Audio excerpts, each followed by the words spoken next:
Je vous annonce l'Évangile. N'ayez pas peur. Dieu seul suffit. Aujourd'hui, dimanche de la 11e semaine du temps ordinaire, année A.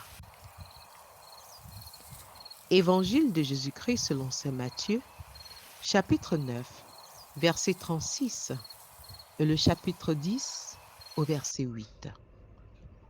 En ces temps-là, voyant les foules, Jésus fut saisi de compassion envers elles parce qu'elles étaient désemparées et abattues, comme des brebis sans berger. Il dit alors à ses disciples, « La moisson est abondante, mais les ouvriers sont peu nombreux. Priez donc le maître de la moisson d'envoyer des ouvriers pour sa moisson. » Alors, Jésus appela ses 12 disciples et leur donna le pouvoir d'expulser les esprits impurs et de guérir toute maladie et toute infirmité. Voici les noms de 12 apôtres.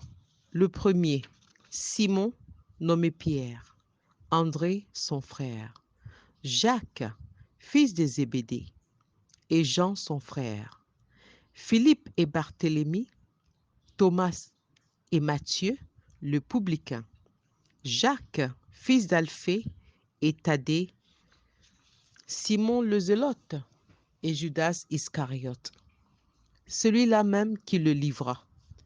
Ces 12, Jésus les envoya en mission avec les instructions suivantes. Ne prenez pas le chemin qui mène vers les nations païennes et n'entrez dans aucune ville de Samaritains. Allez plutôt vers les brebis perdues de la maison d'Israël. Sur votre route, proclamez que le royaume des cieux est tout proche. Guérissez les malades, ressuscitez les morts, purifiez les lépreux, expulsez les démons. Vous avez reçu gratuitement, donnez gratuitement. Acclamons la parole de Dieu. Louange à toi, Seigneur Jésus. Chers bien-aimés dans le Seigneur, Jésus envoie ses disciples en mission vers les brebis perdues d'Israël. C'est à cette mission, vous et moi, nous sommes envoyés vers nos frères et sœurs, surtout ceux qui abandonnent leur foi chrétienne et quittent l'Église. Par notre baptême, le Christ nous a associés à sa mission prophétique pour annoncer le royaume des cieux, à sa mission sacerdotale pour participer à son sacrifice éternel et à sa mission royale comme des vrais bergers qui portent les brebis dans leur cœur.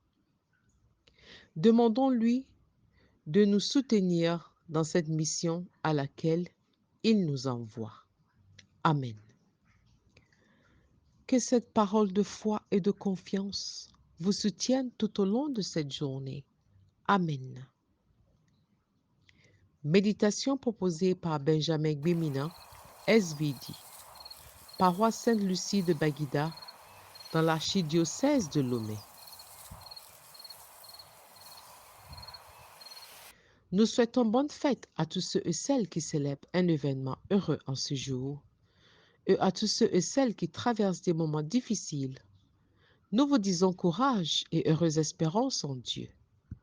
Que Dieu Tout-Puissant nous bénisse et nous garde, au nom du Père et du Fils et du Saint-Esprit. Amen.